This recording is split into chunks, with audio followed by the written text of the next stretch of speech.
കരൾ രോഗം ഇന്ന് ദിനം പ്രതി വർദ്ധിച്ചു വരികയാണല്ലേ. നമ്മൾ വേറെ എന്തെങ്കിലും ആവശ്യത്തിന് വേണ്ടിയിട്ട് ചിലപ്പോൾ എന്തെങ്കിലും യൂറിനറി ട്രബിൾസോ അല്ലെങ്കിൽ ജസ്റ്റ് ഒരു വയറുവേദനയൊക്കെ വരുമ്പോഴാണ് നമ്മളൊരു വയറിൻ്റെ സ്കാനിങ് എടുക്കുക. അപ്പോഴാണ് അതിൽ മെയിനായിട്ട് നോട്ട് ചെയ്തിട്ടുണ്ടാവും ഗ്രേഡ് 1 ഫാറ്റി ലിവർ അല്ലെങ്കിൽ ഗ്രേഡ് 2 ഫാറ്റി ലിവർ. അപ്പോൾ ഈ കരൾ രോഗം എന്തുകൊണ്ട് വരുന്നു? നമ്മുടെ ലൈഫ് സ്റ്റൈൽ ചേഞ്ചസ് മാത്രമാണോ അല്ലെങ്കിൽ മറ്റെന്തെങ്കിലും കാരണങ്ങളുണ്ടോ? അതേപോലെ ഇതിൻ്റെ ലക്ഷണങ്ങൾ എന്തൊക്കെയാണ്, മെയിൻ ലക്ഷണങ്ങൾ എന്തൊക്കെയാണ്? ഇത് നമുക്ക് എങ്ങനെ മാനേജ് ചെയ്യാം? അതായത് മാനേജ്മെൻറ്റ് എന്ന് പറയുമ്പം പലരും ചോദിക്കാറുണ്ട്, ഈ നീർക്കെട്ട് കുറയ്ക്കുന്ന ഭക്ഷണങ്ങൾ എടുക്കണം. എന്താണ് ഈ നീർക്കെട്ട് കുറയ്ക്കുന്ന ഭക്ഷണങ്ങൾ? ഈ സംശയങ്ങൾ എല്ലാവർക്കും തന്നെ ഉണ്ടാവും. ഇന്നത്തെ വീഡിയോയിലൂടെ നമുക്കതൊന്ന് ഡിസ്കസ് ചെയ്യാം. ഹായ്, ഞാൻ doctor Juhi Das, QNB health കെയറിലെ ഹോമിയോപ്പതിക് ഫിസിഷ്യനാണ്.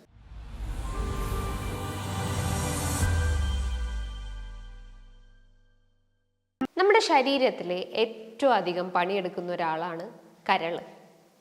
എന്നാൽ അതിന് ഏറ്റവും കൂടുതൽ റീജനറേഷൻ കപ്പാസിറ്റി ഉണ്ട്. ഒരു പീസ് അതിൽ നിന്ന് പോയി കഴിഞ്ഞാലും ദെൻ അഗെയിൻ അത് ഡെവലപ്പ് ചെയ്യാനുള്ള ഒരു കപ്പാസിറ്റി അതിനുണ്ട്. പല രീതിയിലുള്ള ധർമ്മങ്ങൾ അത് ചെയ്യുന്നുണ്ട്. നമ്മുടെ ശരീരത്തിലെ കാർബോഹൈഡ്രേറ്റ്സ് അന്നജത്തിന് മെറ്റബോളൈസ് ചെയ്യുന്നു, പ്രോട്ടീൻ മെറ്റബോളിസത്തിന് സഹായിക്കുന്നു, ഫാറ്റ് മെറ്റബോളിസത്തിന് സഹായിക്കുന്നു. മെറ്റബോളിസം എന്ന് പറയുമ്പം അതിനെ വിഭജിക്കുക, അതായത് ഓരോ പാർട്സ് ആക്കിയിട്ട് വിഭജിക്കാൻ സഹായിക്കുന്നു. വിറ്റമിൻസിനെ അബ്സോർബ് ചെയ്യാൻ സഹായിക്കുന്നു. നമുക്കറിയാം വിറ്റമിൻസ് തന്നെ 2 ടൈപ്പാണ് നമ്മുടെ ശരീരത്തിൽ കാണപ്പെടുന്നത്. വാട്ടർ സോല്യുബിൾ വിറ്റമിൻസും ഉണ്ട്, ഫാറ്റ് സോല്യുബിൾ വിറ്റമിൻസും ഉണ്ട്. വാട്ടർ സോല്യുബിൾസിൽ വരുന്നതാണ് വിറ്റമിൻ ബിയും വിറ്റമിൻ സിയും. ഫാറ്റ് സോല്യുബിൾ വിറ്റമിൻസിൽ വരുന്നതാണ് vitamin A, D, E, K. ഇത്തരം വിറ്റമിൻസിനെല്ലാം അതിനെ അബ്സോർബ് ചെയ്യാൻ നമ്മുടെ ഡയറ്റിൽ നിന്ന് അല്ലെങ്കിൽ നമ്മൾ കഴിക്കുന്ന ഭക്ഷണത്തിൽ നിന്ന് അതിനെ അബ്സോർബ് ചെയ്യാൻ സഹായിക്കുന്ന ഒരു മെയിൻ ഓർഗനാണ് ലിവർ എന്ന് പറയുന്നത്. അപ്പോൾ ഈ ലിവർ തകരാറിലാവുക എന്ന് പറയുമ്പം നമുക്ക് ഒരുപാട് ലക്ഷണങ്ങൾ നമ്മുടെ ശരീരം കാണിച്ചു തരും. ഇനീഷ്യലി ഒന്നും കാണിക്കില്ല. ഒരു സ്റ്റേജ് കഴിഞ്ഞാൽ ഒരു ഗ്രേഡ് 2, 3 ഒക്കെ എത്തിക്കഴിഞ്ഞാലാണ് അതിൻ്റെ സിംറ്റംസ് കുറച്ചുകൂടി ഒന്ന് പ്രോമിനൻ്റ് ആവുക. അപ്പോഴാണ് നമ്മൾ പോയിട്ട് അൺനെസസറി ആയിട്ടോ അല്ലെങ്കിൽ ചിലപ്പോൾ ഒരു ഡോക്ടർ പറഞ്ഞിട്ടൊക്കെ ആയിരിക്കാം നമ്മളൊന്ന് സ്കാൻ ചെയ്യുന്നത്. അപ്പോൾ നമുക്ക് മനസ്സിലാക്കാം നമ്മുടെ ലിവർ എത്രത്തോളം അഫക്റ്റഡ് ആണെന്ന്. നിങ്ങളൊരു കരൾ രോഗിയാണെന്ന് നിങ്ങളുടെ ശരീരം തന്നെ കാണിച്ചു തരുന്ന മെയിൻ ലക്ഷണങ്ങളൊന്ന് നോക്കാം. പ്രധാനമായിട്ടും ദഹന സംബന്ധമായിട്ടുള്ള ബുദ്ധിമുട്ടുകൾ ഉണ്ടാവുന്നു. ഒരു ഫുഡ് കഴിക്കുമ്പം തന്നെ ഓക്കാനിക്കാൻ വരിക, ഛർദ്ദിക്കാൻ വരിക. ഫുഡ് അവിടെ എത്തുമ്പം തന്നെ വയറിനൊരു വീങ്ങൽ അല്ലെങ്കിൽ ഒരു വയറ് വീർത്ത് വരിക, ഒരു ബലൂണൊക്കെ നിറച്ച് വെച്ചൊരു ഫീലിംഗ് ഉണ്ടാവുന്നു, വയറിങ്ങനെ വീർത്തിരിക്കുന്ന ഒരവസ്ഥ ഉണ്ടാകുന്നു. പിന്നെ ഒട്ടും ഫുഡ് കഴിക്കാൻ പറ്റാത്തൊരവസ്ഥ വരുന്നു. അതേപോലെ മലബന്ധം ഉണ്ടാവുന്നു. ഫൈബർ കണ്ടന്റ് ശരീരത്തിൽ കുറഞ്ഞു കഴിഞ്ഞാൽ മലബന്ധം ഉണ്ടാവും എന്ന് പറഞ്ഞു. അതോടൊപ്പം തന്നെ ഈ ഒരു ലിവർ പ്രശ്നങ്ങൾ ഉണ്ടെങ്കിൽ, നിങ്ങളുടെ കരൾ ഡാമേജ്ഡ് ആയിട്ടുണ്ടെങ്കിലും ദഹനം കറക്റ്റ് ആവില്ല. അതിൻ്റെ ഭാഗമായിട്ടും നിങ്ങൾക്ക് ഹാർഡ് സ്റ്റൂൾസ് അല്ലെങ്കിൽ മലം കട്ടിയായി പോകുന്ന ഒരവസ്ഥ ഉണ്ടാവുന്നു. ഇനിയിപ്പം വേദനകൾ ചിലർ പറയാറുണ്ട്. വേദന വളരെ റെയറാണ്. ഒരു റൈറ്റ് സൈഡിലൊക്കെ ആയിട്ട് ഒരു നേരിയൊരു വേദന, വരിയലിൻ്റെ താഴെയൊക്കെ ആയിട്ടൊരു വേദന ഫീൽ ചെയ്യുന്നു. അവരൊരു ബോഡി സ്ട്രക്ചർ നോക്കുകയാണെങ്കിൽ കൈ കാലുകളൊക്കെ നല്ല മെലിഞ്ഞിരിക്കും. പക്ഷേ വയറ് നോക്കുകയാണെങ്കിൽ ഒരു ചാടിയ വയറ് അല്ലെങ്കിൽ കുടവയറ് പോലെയായിരിക്കും. അപ്പം നമ്മൾ എന്ത് ചെയ്യണം? ആദ്യം തന്നെ പോയിട്ട് സ്കാൻ ചെയ്യണം. സ്കാൻ ചെയ്ത് കഴിഞ്ഞാൽ സിറോസിസ് ആണോ എന്ന് മനസ്സിലാക്കാൻ പറ്റും. സിറോസിസ് എന്ന് പറയുമ്പോൾ എന്താണ്? നമ്മുടെ ലിവറിൻ്റെ ഫങ്ഷൻ കംപ്ലീറ്റ് ആയിട്ട് ഡാമേജ് ആയിട്ടുണ്ട്. അതിൻ്റെ കോശങ്ങളെല്ലാം നശിച്ചു തുടങ്ങിയിരിക്കുന്നു, ചുരുങ്ങിപ്പോകുന്ന ഒരവസ്ഥ വരുന്നു. അതിന് റിവേർട്ട് ചെയ്യാൻ അല്ലെങ്കിൽ റിവേഴ്സ് ചെയ്യാനുള്ള കപ്പാസിറ്റി തന്നെ റെഡ്യൂസ് ആയിട്ടുണ്ട്. അപ്പം നമുക്ക് വയറിങ്ങനെ വീർത്ത് വരുന്ന ഒരവസ്ഥ വരുന്നു, അല്ലെങ്കിൽ ഒരു ബ്ലോട്ടഡ് അബ്ഡമൻ എന്ന് പറയുന്നു. ഇതോടൊപ്പം തന്നെ നമ്മുടെ ശരീരത്തിൽ നോക്കുകയാണെങ്കിൽ ഒരു ഡിസ്കളറേഷൻ കാണുന്നു. അതായത് ചെറിയ രീതിയിലുള്ള കളർ ചേഞ്ചസ് വരുന്നു. ഇപ്പോൾ നഖങ്ങൾ, അതേപോലെ കണ്ണിൻ്റെ അകത്ത്, അതേപോലെ ലിപ്സ്, പല ഏരിയാസിലൊക്കെ ആയിട്ട് ഒരു യെല്ലോയിഷ് കളർ കാണുന്നു, ഒരു മഞ്ഞ കളറിലായിട്ട്. അപ്പോൾ ജോണ്ടിസ് കേസ് ആണെങ്കിൽ അല്ലെങ്കിൽ ഹെപ്പറ്റൈറ്റിസ് കേസസ് ഒക്കെ ആണെങ്കിൽ ഒരു എക്സ്റ്റേണൽ സയൻസ് എന്ന് പറയുമ്പം ജോണ്ടിസ്, അതായത് നമ്മുടെ കണ്ണിൻ്റെ ചുറ്റുമായിട്ട് കണ്ണിൻ്റെ അകത്തായിട്ട് മഞ്ഞ കളർ കാണപ്പെടുന്നു, നഖങ്ങളിൽ മഞ്ഞ കളർ കാണപ്പെടുന്നു. അതാണ് മെയിൻ ഒരു സിംറ്റം എന്ന് പറയുന്നത്. കുറച്ചുകൂടി അഡ്വാൻസ്ഡ് ആയിട്ട് അല്ലെങ്കിൽ കുറച്ചുകൂടി കോംപ്ലിക്കേറ്റഡ് സ്റ്റേജ് ആണെന്ന് മനസ്സിലാക്കാം. മറ്റൊരു മെയിൻ ലക്ഷണം എന്ന് പറയുമ്പം നമ്മുടെ ഉള്ളം കയ്യിൽ ഈ ഒരു പാമാർ ഏരിയയിൽ സ്കിന്ന് നോക്കുകയാണെങ്കിൽ നന്നായിട്ട് ചുവന്നിരിക്കുന്ന പാമാർ എരിത്തിമ എന്ന് പറയുന്നു. എരിത്തിമ എന്ന് പറയുമ്പോൾ എന്താ, നല്ല റെഡിഷ് ആയിട്ടുണ്ട് എന്ന്. ഈ ഒരു കൈയിൻ്റെ ഒരു ഏരിയ നല്ല റെഡിഷ് കളറായിട്ടുണ്ടാവാം. അതേപോലെ ചില ആളുകൾ പറയും ഈ ചിലന്തി വല പോലെ തന്നെ ഇങ്ങനെ സിരകളെല്ലാം കൂട്ടുകൂടി കിടക്കുന്നു, ഇങ്ങനെ ഒരു 8 കാലിൻ്റെ ആകൃതിയിൽ സിരകൾ ഇങ്ങനെ കെട്ടിപിടഞ്ഞ് കിടക്കുന്നു. അതിനാണ് സ്പൈഡർ വെയിൻസ് എന്ന് പറയുന്നത്. അത് നമ്മൾ വെരിക്കോസ് വെയിൻസിൻ്റെ കേസസിലായാലും നമുക്ക് കാണപ്പെടാം. അതോടൊപ്പം തന്നെ നമുക്ക് ക്ഷീണം തോന്നുക, കർശനമായിട്ടുള്ളൊരു ക്ഷീണം ഫീൽ ചെയ്യുക. മെൻ്റലി ആയാലും ഫിസിക്കലി ആയാലും ഒട്ടും ഒരു ഉന്മേഷം ഉണ്ടാവില്ല. ഒരു കാര്യം ചെയ്യാൻ തുടങ്ങിക്കഴിഞ്ഞാൽ ക്ഷീണം, കിടക്കണം എന്നുള്ളൊരു തോന്നൽ, എന്തെങ്കിലും ഒരു കാര്യങ്ങൾ ചെയ്ത് തുടങ്ങി കംപ്ലീറ്റ് ചെയ്യുമ്പോഴേക്കും തന്നെ ക്ഷീണം ഫീൽ ചെയ്യുക. ഡേയും നൈറ്റും എപ്പോഴും ഉറങ്ങണം എന്നുള്ളൊരു ചാൻസസ് വരിക. ഇനിയിപ്പോൾ വെയിറ്റ് നോക്കുകയാണെങ്കിൽ എന്താ, വെയിറ്റ് കുറഞ്ഞു പോകുന്നൊരു അവസ്ഥകൾ വരുന്നു. ഞാൻ പറഞ്ഞു നമ്മുടെ ശരീരത്തിലെ കരളാണ് നമ്മുടെ ശരീരത്തിലെ ഫാറ്റ് മെറ്റബോളിസത്തിന് സഹായിക്കുന്നത്. അതായത് നമ്മുടെ LDL കൊളസ്ട്രോള്, ബാഡ് കൊളസ്ട്രോള്, അല്ലെങ്കിൽ HDL കൊളസ്ട്രോള്, ടോട്ടൽ കൊളസ്ട്രോളിന്, ഇതിനെല്ലാം ഒന്ന് ബാലൻസ് ചെയ്ത് കൊണ്ടുവന്ന് നമ്മുടെ ലിവറാണ്. അപ്പം നമ്മുടെ ശരീരത്തിൽ LDL കൊളസ്ട്രോൾ കൂടിക്കഴിഞ്ഞാൽ ഒരു എക്സ്റ്റേണൽ സയൻസ് കാണിക്കും. അതായത് ലിവർ ഡാമേജ്ഡ് ആയിട്ടെന്ന് കാണിക്കുന്ന ഒരു എക്സ്റ്റേണൽ സയൻസ് നമ്മുടെ കണ്ണിൻ്റെയും അതേപോലെ തന്നെ നോസിൻ്റെയും ജംഗ്ഷനിലായിട്ട് ഒരു യെല്ലോയിഷ് പിഗ്മെൻറ്റേഷൻ അല്ലെങ്കിൽ ഒരു യെല്ലോയിഷ് കളറായിട്ടുള്ള ഒരു ഗ്രോത്ത് ഡെവലപ്പ് ചെയ്യും. അതിനാണ് സാന്തലിസ്മ എന്ന് പറയുന്നത്. അതേപോലെ തന്നെ മോണകൾ നോക്കുകയാണെങ്കിൽ രക്തം വരും. ചില ആളുകൾ വിചാരിക്കും ബ്രഷ് കുത്തിപ്പോയതായിരിക്കാം, അത് നാളെയോ മറ്റന്നാളായിട്ട് മാറും. പക്ഷെ അതല്ല. അതിൻ്റെ ഒരു കാരണം എന്ന് പറയുമ്പോൾ എന്താണ്, നിങ്ങളുടെ ശരീരത്തിൽ വിറ്റമിൻ സി കുറഞ്ഞിട്ടുണ്ട്. വിറ്റമിൻ സി കുറയാനുള്ള കാരണം എന്താ, നിങ്ങളുടെ ലിവർ ഡാമേജ്ഡ് ആയിട്ടുണ്ടാവാം. അതായത് കൃത്യമായിട്ട് വിറ്റമിൻ വലിച്ചെടുക്കുന്നില്ല നമ്മുടെ ശരീരത്തിൽ നിന്ന്. അപ്പോൾ വിറ്റമിൻ സി കുറഞ്ഞു കഴിഞ്ഞാൽ ഈ ഗം ബ്ലീഡിങ് ഉണ്ടാവുന്നു. അപ്പോൾ വിറ്റമിൻ സി ബൂസ്റ്റപ്പ് ചെയ്യുന്ന ഭക്ഷണങ്ങൾ എടുക്കാൻ ശ്രമിക്കാം. വിറ്റമിൻ സി അടങ്ങിയിട്ടുള്ള ഭക്ഷണങ്ങൾ എന്താ, ഏറ്റവും വലിയൊരു ഇൻഗ്രീഡിയൻ്റ് ആണ് നെല്ലിക്ക. അതേപോലെ ബെറീസ്, ബ്ലൂബെറി, സ്ട്രാൻബെറി, അതേപോലെ തന്നെ സ്ട്രോബെറി പോലത്തെ ഇത്തരം ബെറീസ് നിങ്ങളുടെ ഡയറ്റിൽ ഉൾപ്പെടുത്താൻ ശ്രമിക്കാം. ഈ ഒരു ലക്ഷണങ്ങൾ, ഇത്തരം ലക്ഷണങ്ങളാണ് ഈ ഒരു നിങ്ങളുടെ ലിവർ എത്രത്തോളം ഡാമേജ്ഡ് ആയിട്ടുണ്ടെന്ന് കാണിക്കുന്നത്.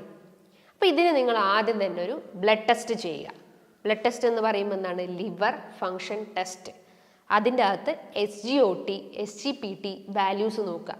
സെറം ഗ്ലൂട്ടാമേറ്റ് ഓക്സാലോ ട്രാൻസ്ഫറേസ് ഏസ് എന്ന് പറയുമ്പോൾ എന്താണ്, അതൊരു എൻസൈംസ് ആണ്, ലിവർ ഉൽപ്പാദിപ്പിക്കുന്ന എൻസൈംസ് ആണ്. SGPT എന്ന് പറയുമ്പോൾ സെറം ഗ്ലൂട്ടാമേറ്റ് പൈറുവേറ്റ് ട്രാൻസമിനേസ്, അതും ഒരു എൻസൈംസ് ആണ്, ലിവർ ഉണ്ടാക്കുന്ന ഒരു എൻസൈംസ് ആണ്. അപ്പോൾ ലിവർ ഡാമേജ്ഡ് ആയിട്ടുണ്ടെങ്കിൽ എന്താ, ഈ എൻസൈംസിൽ വേരിയേഷൻസ് കാണിക്കും, അതായത് കൂടിയിട്ടുണ്ടെന്ന് മനസ്സിലാക്കാം. അതേപോലെ തന്നെ ബിലിറൂബിൻ്റെ വാല്യൂ നോക്കണം. ബിലിറൂബിൻ കൂടിയ കണ്ടീഷൻസ് എന്താണ്, ഹെപ്പറ്റൈറ്റിസ് കേസസ്. ഈ ലിവറിനെ പല കാരണങ്ങൾ കൊണ്ടും അത് ഡാമേജ് ആവാം, ലിവർ ഡാമേജ് ആവാം.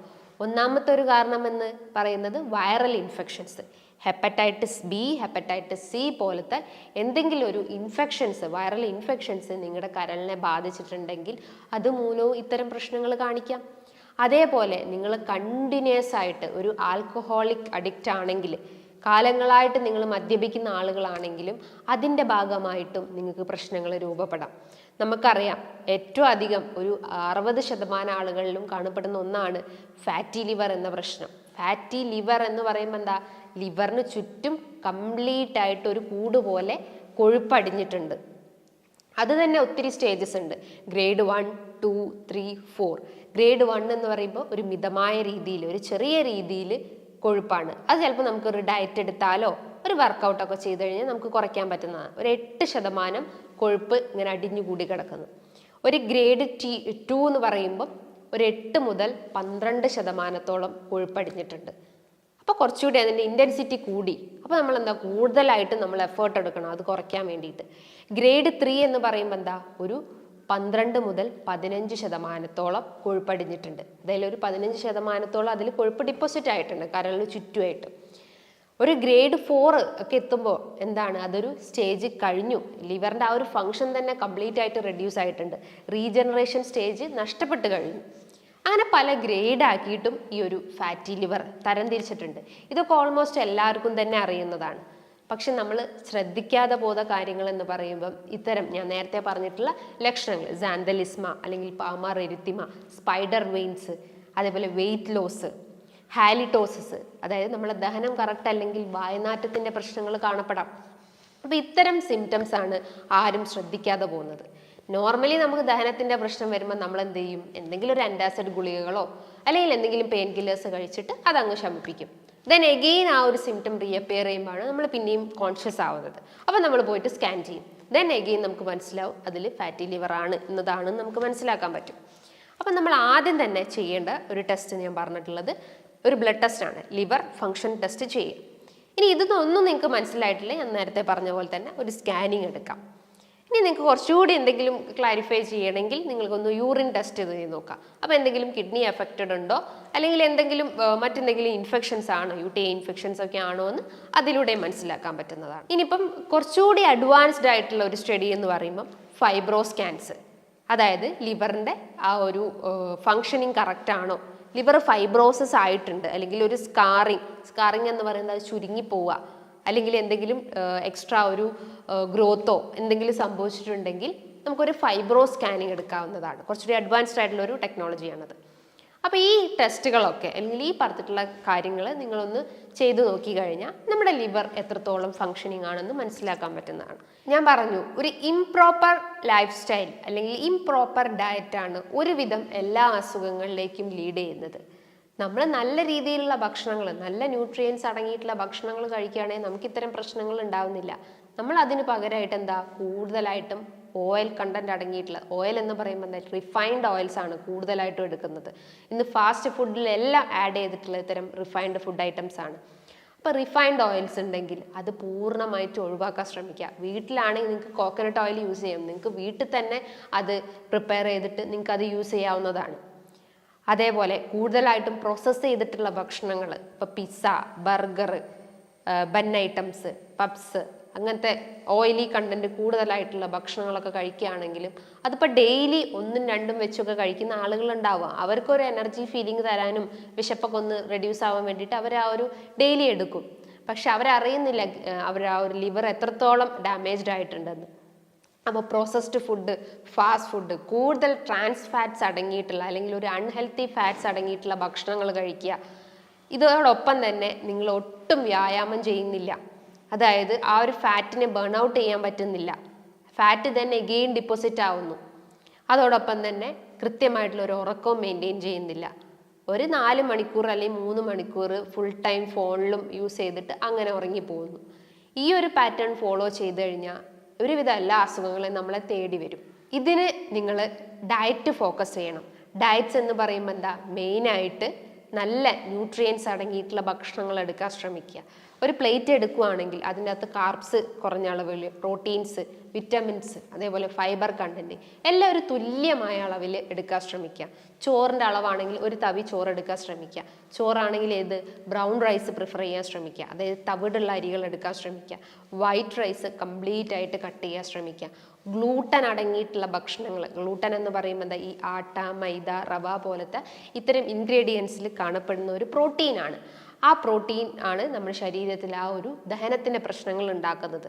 അപ്പോൾ ഗ്ലൂട്ടൻ കംപ്ലീറ്റ് ആയിട്ട് കട്ട് ചെയ്യാൻ ശ്രമിക്കാം. പകരം എന്ത് ചെയ്യണം, ഫ്രൂട്ട്സ് നിങ്ങൾക്ക് കഴിക്കാം. ഫ്രൂട്ട്സ് എന്ന് പറയുമ്പോൾ എന്താ, നീർക്കെട്ടിനെയും അല്ലെങ്കിൽ കൊഴുപ്പിനെയൊക്കെ ബേൺ ഔട്ട് ചെയ്യുന്ന രീതിയിലുള്ള ഫ്രൂട്ട്സ് എടുക്കാൻ ശ്രമിക്കുക. അത് നിങ്ങൾക്ക് സാലഡ്സ് ആക്കിയിട്ട് യൂസ് ചെയ്യാം. ജസ്റ്റ് ഒരു ഒലിവ് ഓയിൽ മിക്സ് ചെയ്തിട്ട് ഒരു സാലഡ്സ് ആക്കിയിട്ട് ഡെയിലി ഒരു ഡിന്നറായിട്ട് കഴിക്കാവുന്നതാണ്. എന്തെങ്കിലും ആപ്പിൾ, അതേപോലെ അനാർ, ഓറഞ്ച്, മൊസംബി, ഗ്രേപ്സ്, അവക്കാഡോൻ്റെ അകത്ത് നല്ല രീതിയിൽ ആൻറ്റി ഓക്സിഡൻസ് ഉണ്ട്. ഇത് നമുക്ക് സ്ത്രീകളെ നോക്കുകയാണെങ്കിൽ അവർ ആ ഒരു യൂട്രൈൻ ഹെൽത്ത് അല്ലെങ്കിൽ ഗർഭാശയത്തിൻ്റെ ആ ഒരു ഹെൽത്ത് മെയിൻറ്റെയിൻ ചെയ്യാൻ പറ്റും. PCOS കേസസ് ഉള്ള ആളുകൾ അല്ലെങ്കിൽ ഫൈബ്രോയിഡിൻ്റെ കേസസ് ഉള്ള ആളുകളൊക്കെ ആണെങ്കിൽ അവർക്ക് അവക്കാഡോ ഡെയിലി ഒരു സ്മാഷ് ചെയ്തിട്ട് ജസ്റ്റ് ഒന്ന് ആ ഒരു ബ്രെഡിൽ ജസ്റ്റ് ഒന്ന് മിക്സ് ചെയ്തിട്ട് നമുക്ക് കഴിക്കാവുന്നതാണ്. ബ്രെഡ് യൂസ് ചെയ്യുകയാണെങ്കിൽ തന്നെ വീറ്റ് ബ്രെഡ് യൂസ് ചെയ്യാൻ ശ്രമിക്കാം. അതോടൊപ്പം തന്നെ നിങ്ങളുടെ ഡയറ്റിൽ വെജിറ്റബിൾസ് നന്നായിട്ട് പ്രിഫർ ചെയ്യാൻ ശ്രമിക്കുക. വെജിറ്റബിൾസ് എന്ന് പറയുമ്പോൾ എന്താ, cruciferous vegetables, broccoli, cauliflower, cabbage പോലത്തെ ആൻറ്റി ഓക്സിഡൻസ് അടങ്ങിയിട്ടുള്ള വെജിറ്റബിൾസ് നിങ്ങൾ യൂസ് ചെയ്യാൻ ശ്രമിക്കുക. ഇതോടൊപ്പം തന്നെ നീർക്കെട്ടിനെ കുറയ്ക്കുന്ന ചെറിയ ചെറിയ ഇൻഗ്രീഡിയൻസ്, ഗാർലിക്, അതുപോലെ പെപ്പർ, മഞ്ഞൾ, ഇതൊക്കെ നല്ലപോലെ ഡയറ്റിൽ ഉൾപ്പെടുത്താൻ ശ്രമിക്കാം.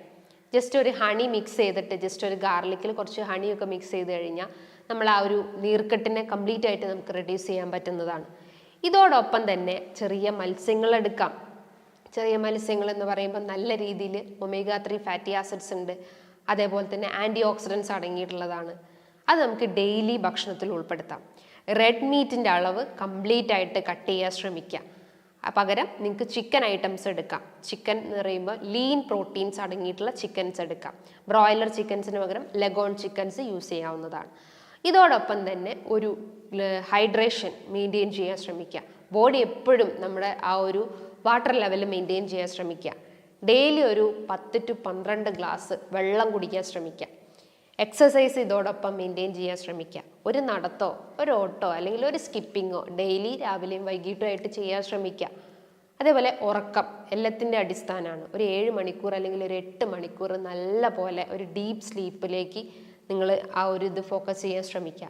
രാത്രി കാലങ്ങളിൽ നിങ്ങൾ യൂസ് ചെയ്യുന്ന മൊബൈൽ ഫോൺസും കമ്പ്യൂട്ടേഴ്സും ലാപ്ടോപ്സും ഒക്കെ ഉണ്ടെങ്കിൽ ആ ഒരു ശീലം കംപ്ലീറ്റ് ആയിട്ട് അവോയ്ഡ് ചെയ്ത് കൊണ്ടുവരാൻ ശ്രമിക്കുക. മൈൻഡ് എപ്പോഴും റിലാക്സ് ചെയ്യാൻ ശ്രമിക്കുക. അതായത് എന്തെങ്കിലും പുസ്തകങ്ങൾ വായിച്ചിട്ടോ പാട്ടുകൾ കേട്ടിട്ടോ എന്തെങ്കിലും ഒരു ഗുഡ് ക്വാളിറ്റി എപ്പോഴും മെയിൻറ്റെയിൻ ചെയ്യാൻ ശ്രമിക്കുക.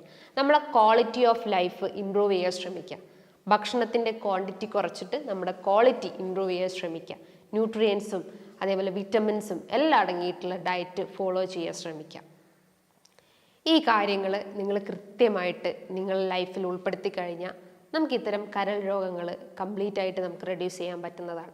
ഫാറ്റി ലിവർ ആവട്ടെ, സിറോസിസ് പ്രശ്നങ്ങളൊക്കെ ആവട്ടെ, ഇത് തുടക്കത്തിൽ തന്നെ നമ്മൾ ഇത്തരം കാര്യങ്ങൾ ശ്രദ്ധിച്ചു കഴിഞ്ഞാൽ നമ്മൾ ആ ഹെൽത്ത് നമുക്ക് മെയിൻറ്റെയിൻ ചെയ്യാൻ പറ്റുന്നതാണ്. നല്ലൊരു ഹെൽത്ത് ടോപ്പിക്കുമായി വീണ്ടും കാണാം. Thank you.